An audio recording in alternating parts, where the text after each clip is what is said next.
together, turned in circles till we're done.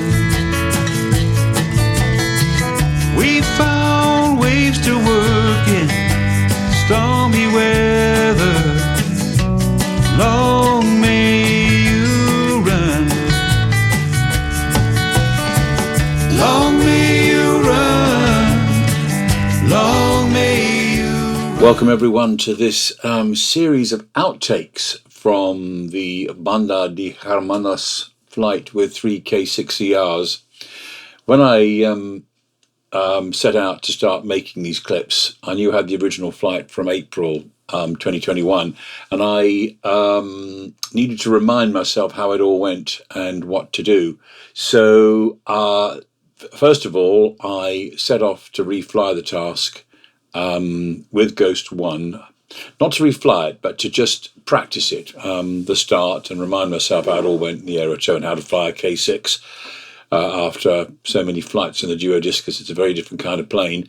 And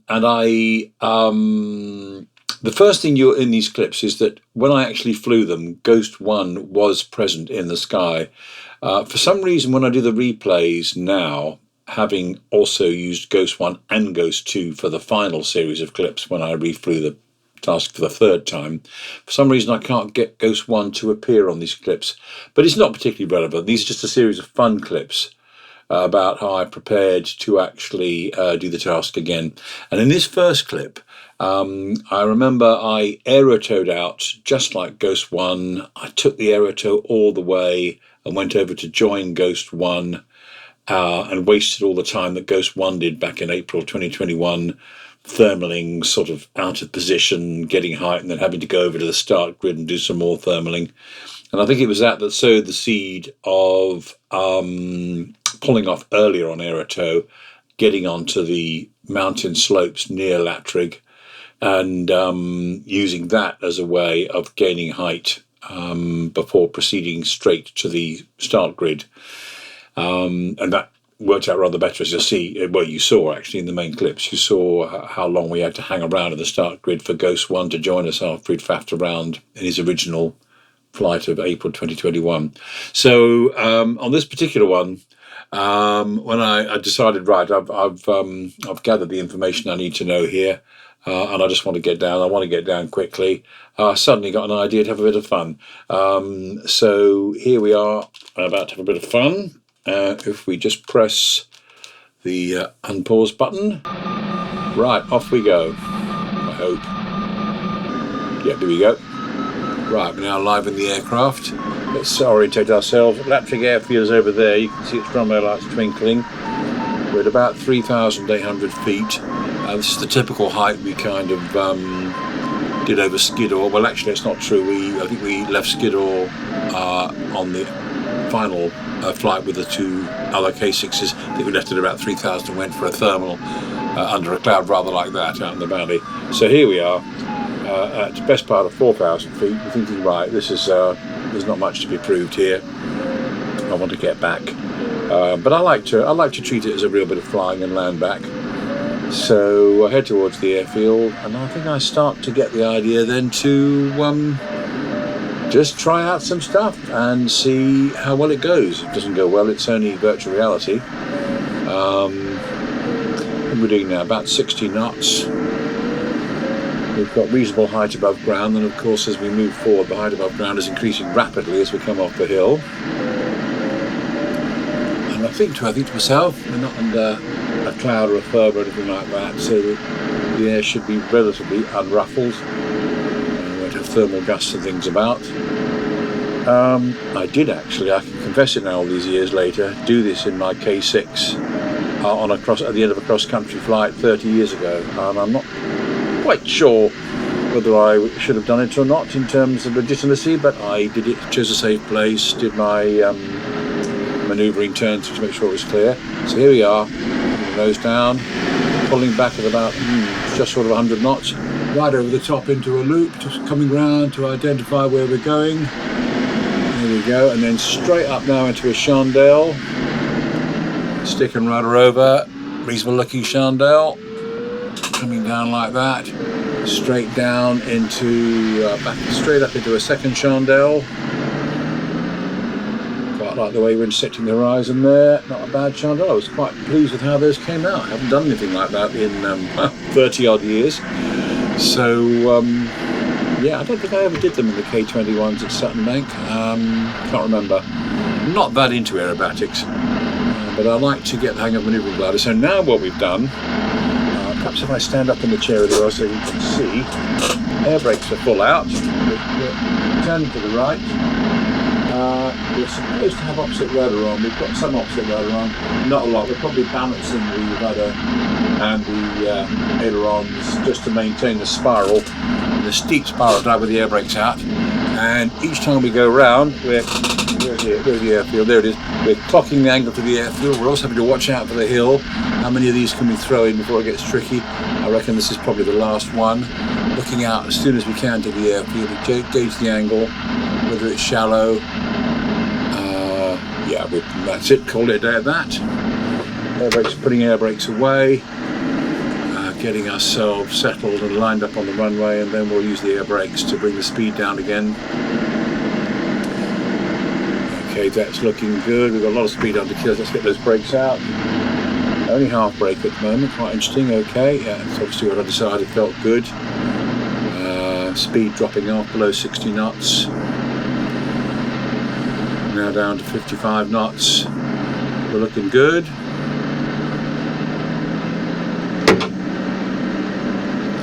I find this kind of bobbing of the nose in virtual reality, or actually in the flight simulator, I think it's even worse on the monitor.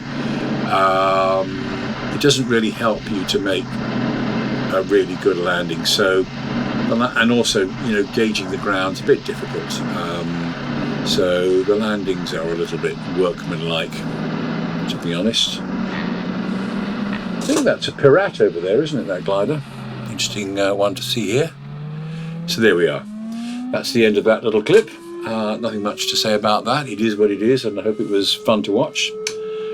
So I will just take off the visor and see you in the next replay. Right, okay, well, having got the aerobatics out of the way, this is the second little outtake clip, and this was the next little rehearsal flight. I'd now decided I was going to have a go at releasing off Aeroto early and using the mountain slopes to climb to height before heading in the direction of the starting grid. But on this occasion, I, as you'll see, well, let's just start it. Yeah, as you'll see on this occasion, I released quite early, and it made for a bit of an interesting time, really. So here comes our tug. Looks like it's a robin this time, not a Rallard robin. Can't remember who makes a robin. It's French, isn't it, I think. It's interesting on replays, it'll change the tug. It doesn't respect the tug that you might have had originally, so you get what you get. So off we go.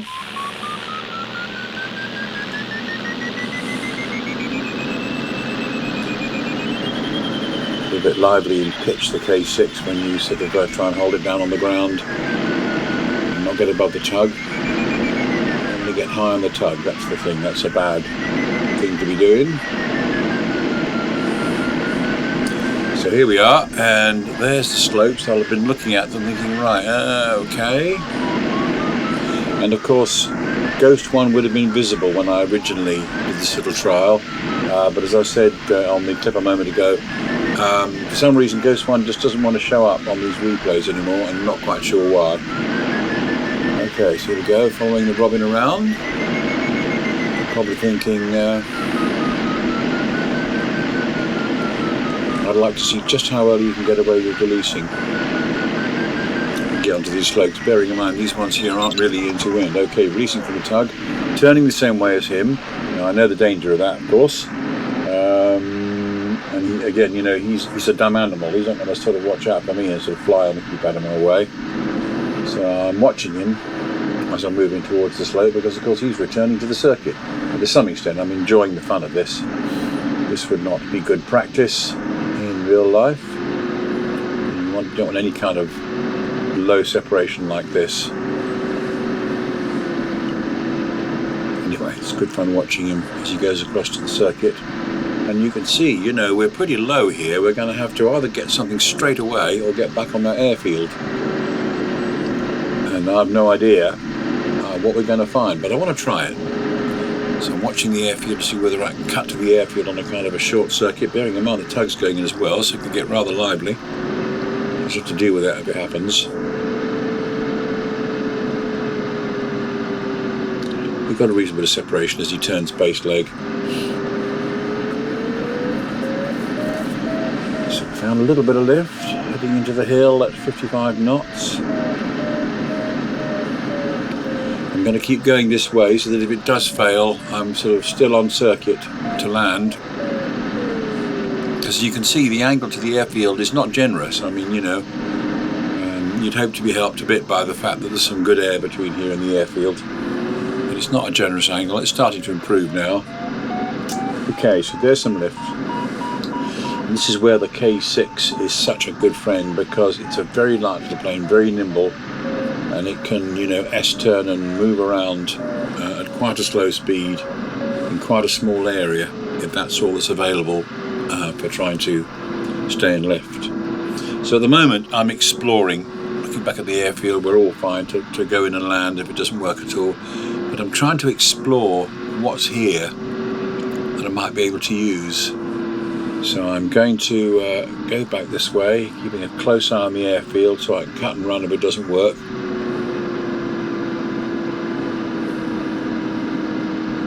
At the moment we're just sinking very slightly.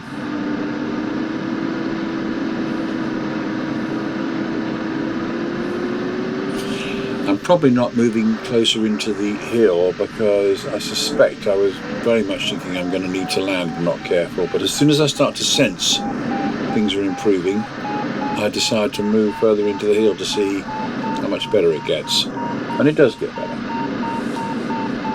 So I know that I should be able to reverse my beat here and just come in and land if I don't manage to keep up this kind of gentle progress in lift.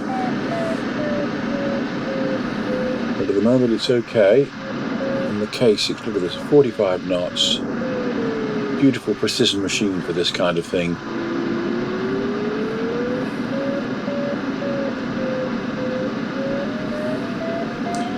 So we're going to come in closer to hill this time, so we can get a little bit. Not getting a lot, but it's enough. Keeps us in the game. But I'm already starting to think that the gain isn't really worth the pain in terms of where I will choose to release from the tug next time. Next time I will go further along this range of hills until I can get to bigger slopes that are a bit more into wind. But we're holding our own at the moment. We're not actually going up very much with these beats, but it just feels like we're holding our own, and with each return I'm feeling a little bit more confident about moving into the hill to see where it might work and to be ready to pounce on any little bit that could be good. So for instance, there's this kind of fold coming up here, and as I turn this way I might expect to find it working a bit better. Yeah, it's okay. I've still chosen to turn away from it. I probably could have gone a little further there, but that's worked fine. We were just a little bit higher, we're probably just a little bit more out of the shadow of the next ridge, sort of buttress bit that's coming out from the hill. Look how tight you can turn the K6. I mean, look at this, it's a very manoeuvrable little plane. Wonderful. And this time we're definitely higher. We're over 1900 feet and we were below 1800 feet last time, weren't we? So as we do this, things just start to feel better. So I'm expecting to make it and get away, but I've still got to be patient about how I do it, and I'm exploring all the time. What I'm trying to look for is the point at where some of these ridges are. It's a sinky bit there. Let's see if we can push forward a bit. No, we're not doing that yet. We're going to do another beat. Okay.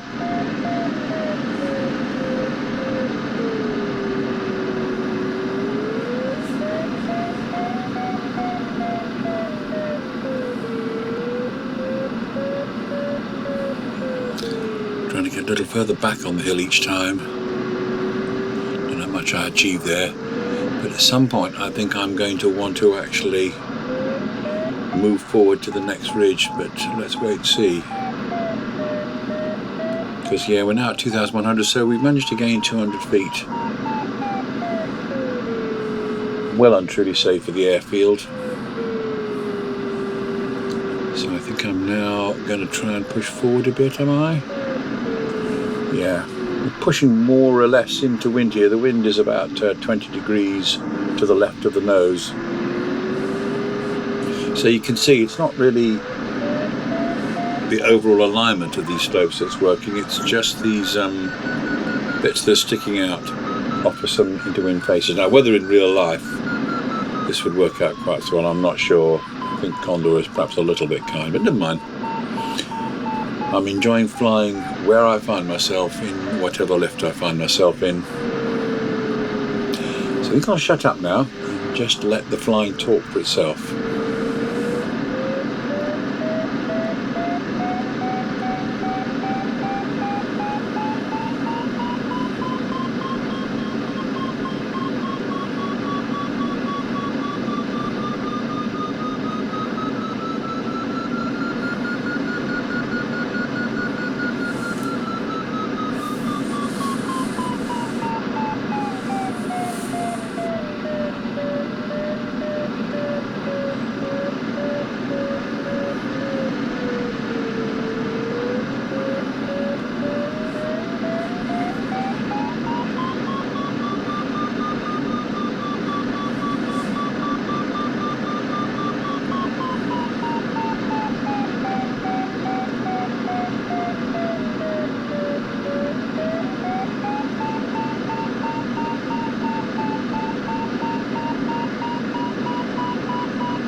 It really is a magnificent way to fly in virtual reality on mountain slopes like these, S-turning, exploring their contours and where the lift is. Magnificent, and seeing yourself being lifted up and, you know, almost blown over the top of the hill as you sort of move in towards the slope.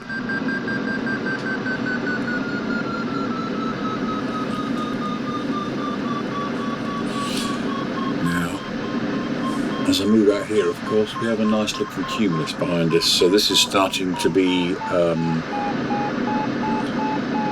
like a deja vu sensation, because this is almost exactly what I did on the actual flight with the 3 K6s. Ghost2, I think, stayed on Skiddaw, which is that big mountain behind us, for a bit longer, but we came off it at about 3,000 feet, started thermaling. But this is a particularly nice climb. And again, I'm just not going to say very much. I'll just look around and let you not have to listen to my voice.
One thing I have found about Condor is, I mean, I'm thermaling here around sort of 45 knots a lot of the time, but I seem to recall that I could get a very good climb rate circling at more like 40 knots in the K6CR in real life. But Condor really seems to want to reinforce the idea that you should fly a bit faster just to retain better control authority. I suspect that's why it kind of does it, or it's using some optimized theoretical, lift drag curve based on wing loading, and of course the wing loading is higher when you're in a tight turn. But I think I could circle a K6 a little bit slower than this and still have perfectly good control authority, and that might really help me at times. Not particularly here, because this is quite a nice even thermal, and I don't think we need to be doing it really. But at times lower down, you might want to be turning a bit tighter, or trying to get into a smaller core, and then you might want to be down more at 40 knots. All thermals are different though, so it really depends. If a thermal's rough beyond a point, you don't want to be going too slowly. First of all, gusts might send you below the stall speed and just cause you complete issues with an incipient, stall stroke spin, and also just making your control authority difficult.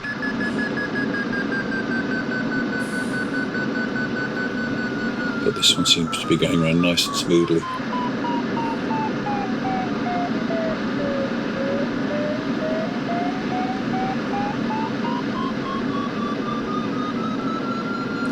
A little bit of recentering.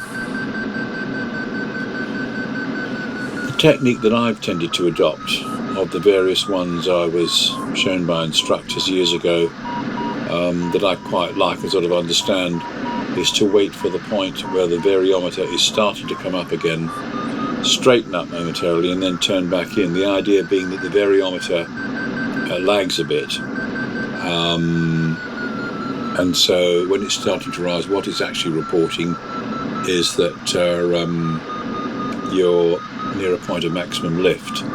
So if you just straighten up a little bit and then go back in, you should start to be circling quite nicely around that point of maximum lift. But you use a combination of techniques really in real life, and suit of your pants, and there's this tightening on the core idea as well. And in the end, I think you just do it by a combination of things that you blend in your mind and judgment. And as I've said on other clips, I think the most difficult thing is when a thermal is uneven. It can get quite hard to know, or to believe, or to decide whether it's your flying that's causing the unevenness of the lift. You just aren't flying well enough, or whether it's because the thermal is broken up or uneven. And on the issue of centering keeping a steady speed round a thermal is really important, because if your speed is varying, you're not flying an even circle. And if you sort of watch the ASI, well, apart from the fact that that can have a bit of a lag itself, you should be looking out of the cockpit more, for obvious reasons, especially if there's another glider likely to be in a thermal with you. And probably the best kind of guide is to try and decide a point on the nose of the glider and keep that evenly crossing the horizon, so that your nose isn't rising or falling. And the implication there is you're maintaining a steady speed, and obviously keep referencing the ASI to try and get an idea of how well you're doing it. It gets a little tricky, of course, when you haven't got a particularly even horizon to revert to. So, when you've got mountains and stuff, especially if you're flying in amongst them, you can't entirely do that. In a real glider, you have all kinds of things like the feel of the controls, but you have none of that here in Condor. And the other problem you have in Condor, which I find makes it really quite difficult to fly precisely, is that the joystick, the gaming joystick, will have its own little kind of dead or twitchy area around the neutral, and that can make it difficult. And similarly, when you fly a glider on a thermal, you trim the trimmer back to try and get the glider to have as light a force as possible on the stick when it's holding a level attitude. And the trimmer on the joystick in Condor 2, I find is I find it harder to get it to really trim out than it would be in real life. So you can't rely on the trimmer to actually make things hugely stable on controlling the speed of the glider. So you really do have to it's a much heavier workload trying to maintain a good speed in Condor, going round in circles in a glider, than it would be in real life. So we've taken ourselves pretty much up to a cloud base here at 6,300 feet. And I think at this point we are realise we've proved our point. Right, end of this clip. And as we look around and look at what we did, and we look at, we're on, let's say for convenience, 300 at the moment, so it's about 50 degrees, let's say 45 degrees off the nose of the wind. The wind's 45 degrees off the nose. You can see really that you want to be over towards Skiddaw proper, because we've drifted back from Skiddaw now. Skiddaw's that kind of grey-topped bit at about 11 o'clock off the nose. You want to be over in that area really, and in the hill ahead of it. So in terms of coming off aerotow, you don't want to come off aerotow too soon like I did. I came off sort of somewhere around here and made hard work for myself, because I had to work all these furrows to just try and top each one of them until I could get to that ridge below Skiddaw that faces pretty much into wind, and then can start to rise on that. It's out of the shadow of the one ahead of it, and sort of go from there. So I decided that when I came to do the actual task, I would stay on aerotow longer and then just head straight in towards Skiddaw and do my climb there. So, and you can see actually, considering we took that thermal on the windward side of Skiddaw, you can see how we've been drifted back. We're now back sort of behind the highest of these hills. Anyway, that's just a little clip for fun, and we'll move on to the next bit of fun in a moment. Okay, bye for now. Right, this next clip is just a short bit of fun really, and I can't remember which flight I did this on, because I made various kind of rehearsals and attempts also to try and get things working with Ghost 1 and 2. And this just shows a fast run back along the ridge at or perhaps slightly above really the max rough airspeed for the K6, using air brakes to help the descent, and then landing sharpishly at that rig. So here we go. Right, we're whooshing along. That's Bassenthwaite Lake. To our right, Derwent Water at 1 o'clock, Keswick, the town just to the left of it. So remember, we're doing about 80 knots, and I think we discussed in the last of the main clips, clip 5, there we go, air brakes coming out, not full air brakes, certain amount of air brakes. We discussed the max rough airspeed for the K6 and the placarding here. When you convert 140 kph to knots, about 75 knots, but I think I've read elsewhere it's a bit higher than that. It might be like in the low 80s or something like that. But anyway, we're in VR, so we're just trying to observe some sense of it but not be too religious about it. Here we go, brakes away, speeding down here, 85 knots.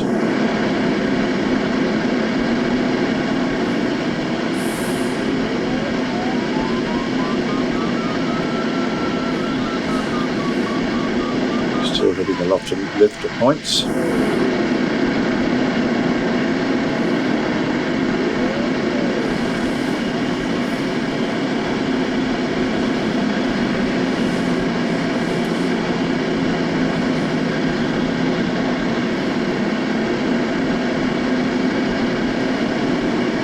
And here are the furrows that we had to sort of work our way up and over on the last clip. We were released very early on aerotow. just interesting to visit them again and re-familiarise ourselves.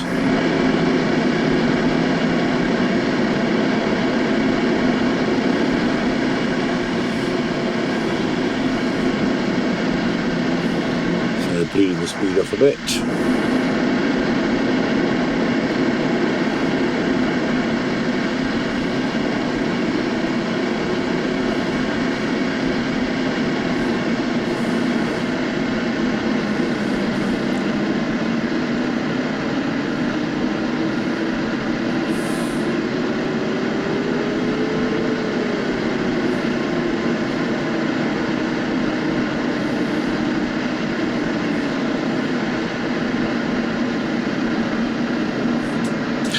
Strictly speaking, that's a very steep turn to make round onto finals.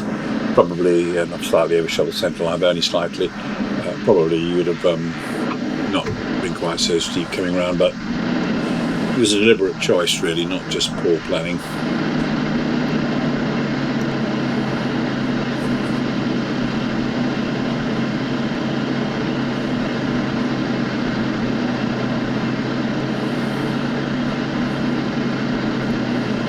Might be interesting to fly a task sometime with the wind set to work on those slopes there, and then move from those slopes to these slopes and set a task that involves flying in that wind direction. Interesting to see. 60 knots coming down on finals, half air brake probably. Maintaining 60 knots here. We'll probably have a little bit too much change. We might be a little bit wibbly wobbly because again it gets a little touchy on the controls as you try and round out, especially when you can't quite judge the ground. But I treat the landings as workmanlike affairs. Whoa, that's a bit of a zoom, isn't it? That's very poor. Oh dear. What was that about? Oh no. Yes, almost not sure whether I should publish this clip. Right, the next clip. I can't remember how this one came about. It was again just one of the rehearsal things, and for some reason I pulled off early on the tug and decided to see if I could beat it back to the airfield. The tug ahead of us looks as though it's a Cub J3, doesn't it, as far as I can tell? Probably. They're very common. Well, I say they're very common there. They are there on airfields doing glider towing work. They can be a little bit underpowered for heavy gliders, but a K6 would be no trouble for them at all. So right, let's get going. Right, here we are. Not far off the airfield at all.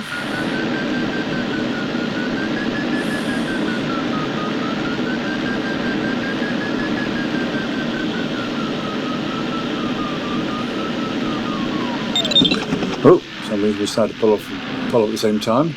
Turning tight, trying to beat that tug as he comes round. Yeah, we're going to get ahead of a little lighter. So putting some speed on.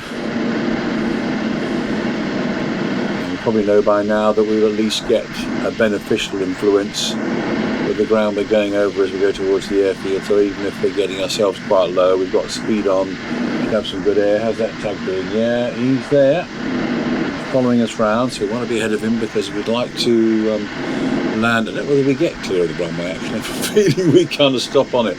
So it'll be interesting to look back and see if we can see him coming into land and how it all goes. This kind of behaviour would get you into a lot of trouble in real life. Absolutely a no-no. And having said that, a glider has to be allowed to land before a tug because it's got no engine. If it has to come down, it has to come down. But the question is asked to why I had to release at that point and do what I did. Coming around tight, quite a shallow angle to the airfield, so keep those brakes in. There's that tug. Oh, he's not far behind us, is he? There he is, but he's... Where is he? I can't see him. No. Oh, there he is. Got him out of the starboard wing. Yeah, he's not far behind, is he, really? So, 60 knots on the approach. Brakes coming out. Half brakes. Coming down to 55 knots. I don't want to try and turn around sharpish. I might have to get out of my chair or something to see the tug as he comes in. Let's see how we go. I might have chosen to land off to one side here to keep out of his way. Having said that, I then do a bloody awful landing, swerve around, swing it around probably so I can get a view of him. Oh, he's landed right behind us. I mean, he's obviously, I don't know why that is. Oh, it's interesting. It's as though he lands just a little off the runway. By God, he's a bit of a nutter as well. Oh, I like that. Looks like he's off the ground as he comes round. So here he goes. Yeah, you can see that something's not quite right with the topography of this map, because there he's got his wheels a few feet off the ground.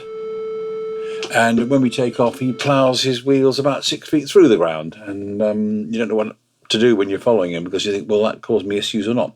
Right, anyway, that's the end of that fun little clip. Hope you enjoyed it. Bye for now. Right, this is the final clip in this outtakes collection. This is probably the main one, really, because this is a chance to see what happens to Ghost 2. We're now sitting in the cockpit of Ghost 2, and we know from the main clips that you may well have watched before you watch these outtakes what happens to him, but we get a chance to see it now from the cockpit of Ghost 2. And at the moment, he's just approaching Latrig Airfield. So got on about best part of 70 knots, not hugely high. Bassenth Weight, the next turning point, is beyond the kind of V formed by that hill that's leftmost on this collection and the main slope that's nearer us. So at the moment, it looks as though he thinks he's going to try and make it through that gap onto those slopes and go racing through that gap. But let's see what happens. So let's start the clip and go from there. Right, here we are. Just adjust myself in the cockpit and get comfortable. He's probably feeling quite pleased with himself, because if we look back, you can see where Ghost 1 is. Sorry about the creaky chair. Yeah, unfortunately, of course, it's not going to show us where Ghost 1 is. We had this problem when we tried to do the replay and get him to show, but he wouldn't show. Something to do with Condor technical stuff, because we used him in the replay with the main clip, so whether he's now got confused. So there we are, going over Latrig Airfield, pretty low. And we've realised probably that we would make it to the that V that's directly en route for Bassenth Weight. Too low, really, for safety. So we're having to head in to these slopes and get some lift, and then hope to rise quickly and get blown over the top of the hills, deviating as little as possible from track to Bassenth Weight, which is now at about 11 o'clock. But I don't know why we didn't risk going a little further, but we didn't. Perhaps we felt we needed to get into slope influence as soon as possible. Yeah, I see. We're kind of trying to slip in here so that we can be close in and ready to catch the lift as soon as we get beyond this ridge here. We're really starting to work a bit.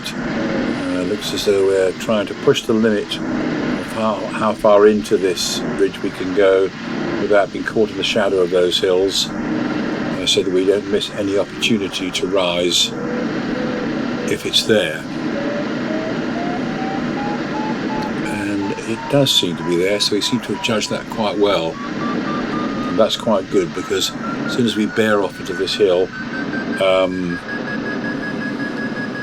we are rising out of the shadow of that outcrop there. We're trying to see if we can get further. We're probably hoping that we might get blown all the way over. Is this Skiddaw here? It must be Skiddaw here, is it pretty much, is it?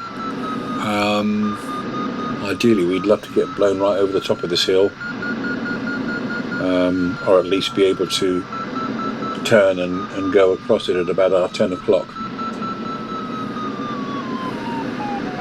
Yeah, if we could somehow rather get over the hill in that kind of direction, it would be good. I don't think we're going to do it, though. No, because we're now getting caught in the shadow of that hill there. So no, we're not going to make it. We're going to have to give it up, come out of it, and then just bear right around this ridge as soon as we can. Come on, turn, don't you go any further. Get on with it. That's it. Turn tight, turn tight. Plenty of speed on to make sure we don't get caught. We don't want to get caught in that dead air with no energy. So yeah, see how the engine's bleeding off even getting to this point here. Okay, we're clear now. And if you remember in the main clip, this is somewhere like this point, I think, where he'd have been very close with the third K6, the one we were flying in on the main clip, but higher than him, perhaps moving a bit faster, starting to get ahead of him a bit, but pretty close. Racing on now, trying not to deviate too much from track for Bassenthwaite, even though we're not staying in the main left zone, because there'll be plenty of lift to go along here. We're racing hard, and of course we know what misconception Ghost2 was harbouring. So he now thinks I'm going to make this task as fast as possible. I'm going to go hell of a lever to that turning point, knowing that I can get back to these slopes here and into lift. Yeah, I mean, plenty of lift here. So I'm going to race back to this slope, getting this lift, and let's see what happens. So here he is, whizzing out to Bassenthwaite at 85 knots.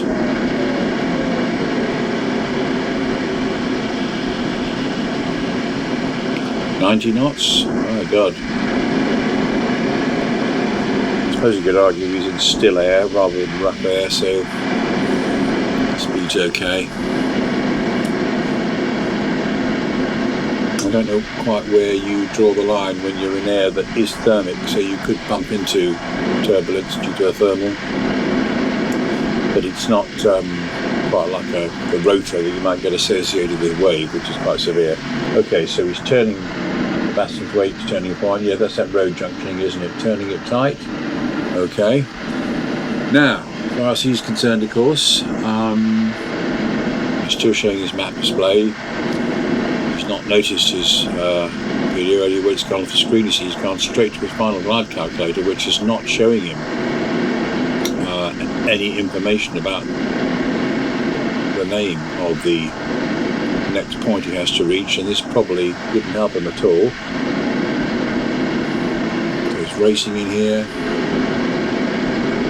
getting the hill influence. Just having fun now, really. He doesn't want to have to go out to the right any more than necessary, but he's enjoying a little bit of fun. Got to turn out here a bit. And peel off left. Great fun this. I love this kind of ridge running.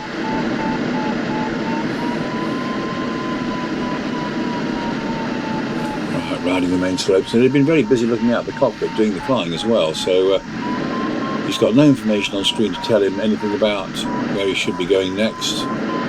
He's quite sure that Bassenthwaite was the last turning point, and he's now on final glide to Latrig. Perhaps a little puzzled though why the destination light is showing us nearly minus 1,000 feet. Why would that be? You know, surely he's well above final glide for Latrig. Ridiculous. Well, I suppose it's a bit difficult to tell when you're racing along a ridge, because our you know, it's not like you're predicting thermal activity with McCready or anything like that. But anyway, whatever it is, he thinks he's heading for it, and then suddenly he changes the screen and he goes, Ullswater? Well, why is it showing Ullswater? Hang on a second. He realises the error very quickly, slows up, realises he needs to actually start thinking about how to climb up, but he's quite confident there'll be plenty of opportunities to do this. And this is perhaps what starts to get him into his mess, because actually he's beyond Skiddaw, he's beyond the area where the best climbs are. He seems to be thinking he can sort of pull into this fold here, come out here, start to get a reasonable amount of lift off of here. But not that great, is it really? Not that great. He's got himself rather disorientated here because he just wasn't planning for this. I think he's lost his bearings a bit and been fooled by thinking, right, okay, here we go, this will be the good stuff around here. But of course it isn't the good stuff, because he's further to the sort of east than he imagined he was, and he's not on the good slopes here.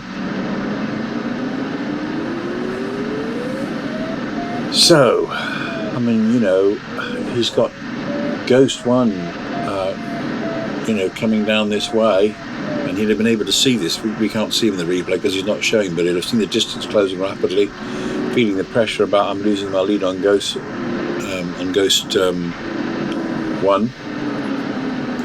I think he seems to think at this point that if he can get across to this slope, surely this one will give him some good lift.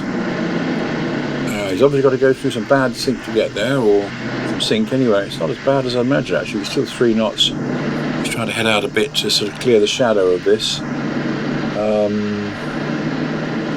But it's not very good. He's going down at 4.5 knots. This is bad. He's being pushed down onto the hill. It's not good. It's a bad situation. Making a series of very bad decisions here. And really, he needed to. It's unfortunate because the information about Ullswater came up just a little bit too late, or he might have started turning by Skiddaw and been okay. But as it is, he's not in a good place here. This is not good. You know, I mean, the wind is pretty much directly behind him now. What's he going to do? He doesn't know quite what to do. He really is in a bad situation. It's all turned to worms.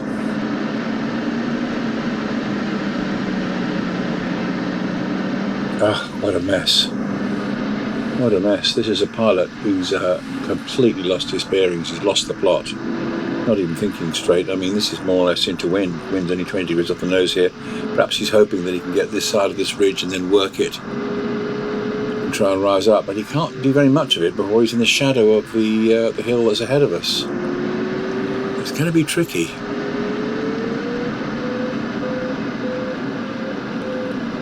Let's see what happens if he moves to the right. He doesn't know what to do. Well, he's rising okay at the moment, so this has probably made him think, yeah, I can retrieve this situation.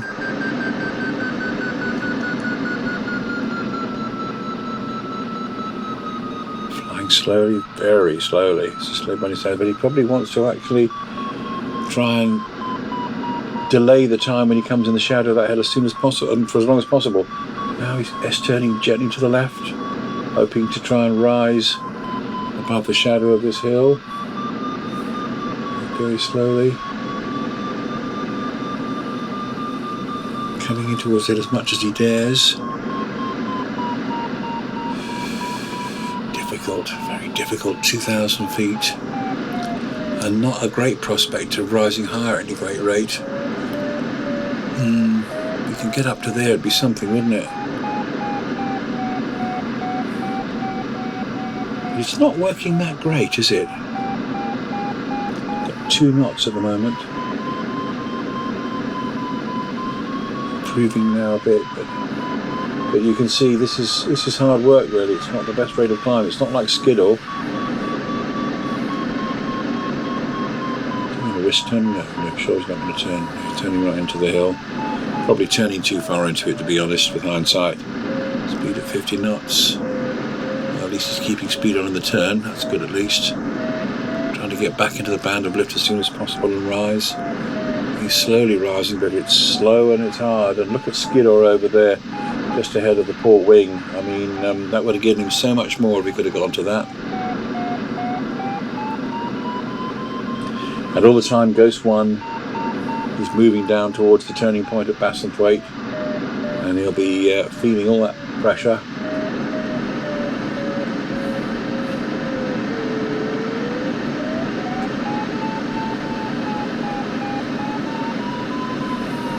It's still difficult to find a good long beat here, isn't it, really? It's all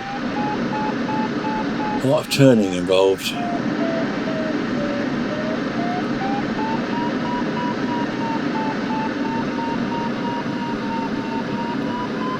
Probably trying to see how far up ahead he can move now in good lift. This is better. This is quite good. 4 knots up. Coming up to 6 knots. Well, he might be saying to himself, well, this is okay, you know. And it's a bit more on my way to the next turning point as well. So, hey, I can do this. I can do this. But now, of course, where's he going to go after this? can't seem to see a thermal ready to jump to.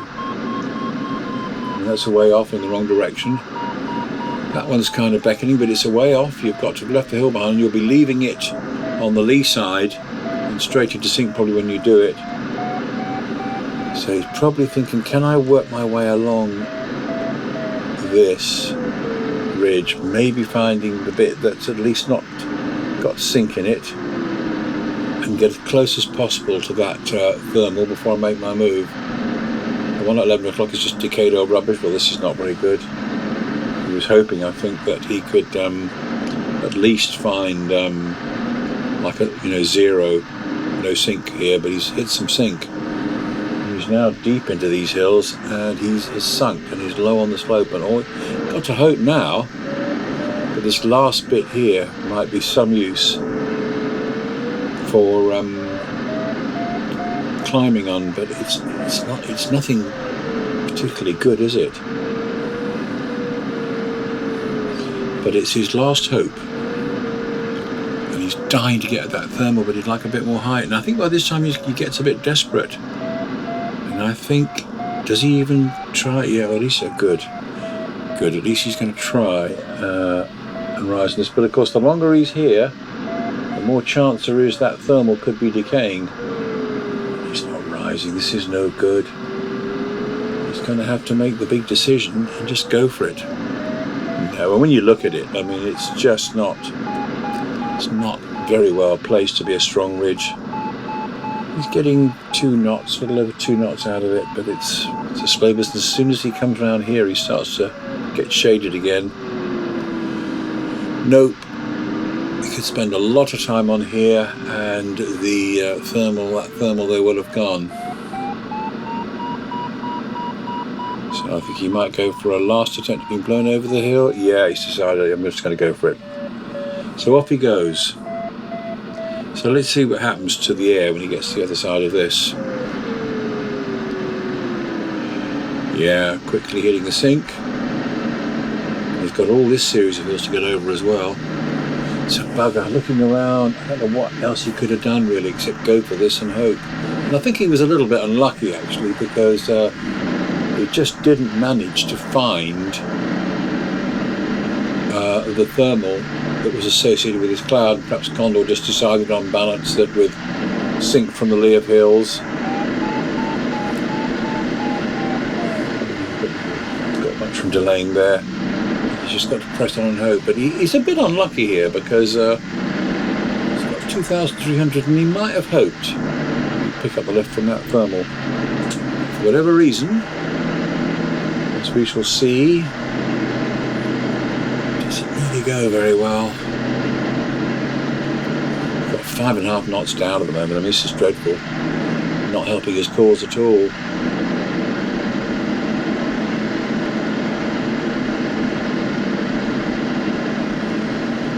I mean, it's so bad that even going over this ridge is not offering much at all. Whether he could perhaps have tried loitering on that ridge and seen whether. And of course, that ridge may have fooled him. That may have been the thermal as well. He might have flown straight through the thermal lift, thinking it was just the ridge. Yeah, because I think he's downwind of that thermal now, so he's stuffed. He's now stuffed as far as that thermal goes. I think he now prays that he might make this little tuft here. It's a long way off and he's low. And he'll be very low by the time he gets there, and that is the kind of height you can get there where very difficult to connect with the lift. And he's got this bit of rising ground here, and it falls away behind it. That's probably going to give him nothing useful he can stop on this side. Well, he could stop here, but he'd just be stuck here forever and a day. And when he gets to the other side of it, no doubt the sink will get worse again. A bit sinky even here, really, to be honest. Not good. The ground is now starting to look awfully close, and he's looking at fields that he might land in. And there's a little area of fields sort of up ahead here. Oh, that cloud is getting tantalisingly close, but I don't know if he can make it. That's just a bit of lift over that rising ground.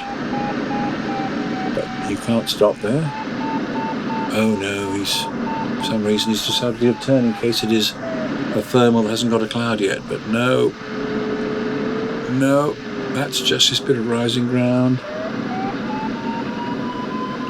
Yes, it's desperate really. He doesn't hold on here. He's exploring, hoping he might find something. Well, bravo for trying, but I think as he does it, I think he realises it can't do anything very useful for him. It's probably just to do with the contours of the land. So now, having gained nothing, he's just got to go for that cumulus, well, not cumulus, but the thermal that might be feeding into it, and just hope. It's looking pretty forlorn. Very frustrating because he's a long way down towards the last turning point, but it's no good if he can't stay up and get around it. He's got to be looking out now for fields and things. I mean, this is an area of fields. This bit of ground looks a bit rougher. And by the time he gets to fields beyond that, which he can get to because he's travelling more or less downwind, he will definitely be having to think about a field to land in. In fairness, Condor is pretty generous. I think if he wanted to land on this, it probably wouldn't complain. But in real life, that doesn't look like very good landable ground, does it? It's a kind of a cut-looking field just ahead of the nose slide to the right of it. So near and yet so far. Bit of bad luck here really, because it's a cracking looking cloud, but we're a long way below it, and we're sinking all the time.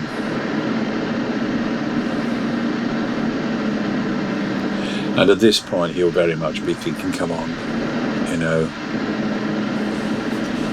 There have been one or two rare occasions in Condor when I've got into a situation like this and managed to find something and just about hang on. But it's not common. Here's some of this strange stuff that Condor does, this strange kind of mist-looking stuff, fog-looking stuff in amongst the trees and on the ground. No idea what it is. Desperately low now. Praying, just praying that he can find the lift that's associated with this cloud. Doesn't look as though he's going to, does it? He's got no height to really go exploring with. He's just got to be thinking about landing. So unless he just bumps straight into it, then I think he's just got to land.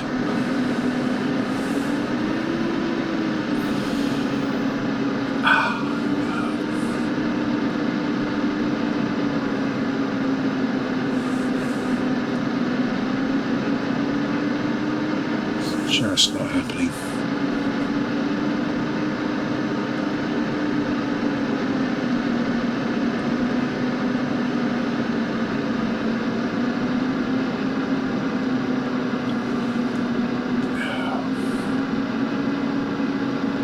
Probably had it. Oh, that would have got his hopes up.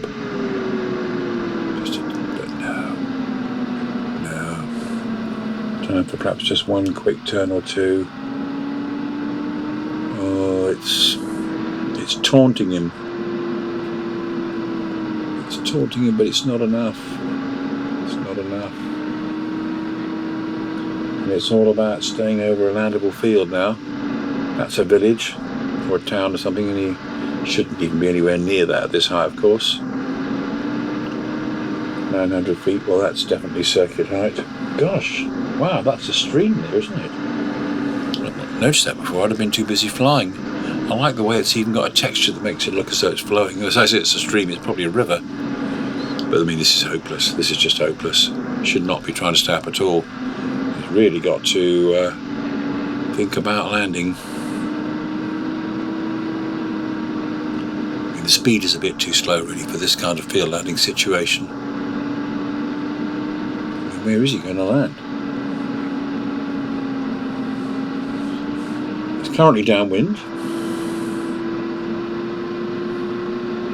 I think he's he's going to land crosswind. Don't know whether he can sort of haul it round into wind. And he might land diagonally on this brown field, just possibly. It's going to be a very low turn. As you can see, the altimeter might be showing 760 feet, but the ground is a lot nearer than that. Well, at least he lets some speed come on in the turn. Better to drop the nose a bit and just keep the speed on and just about pull round. By God.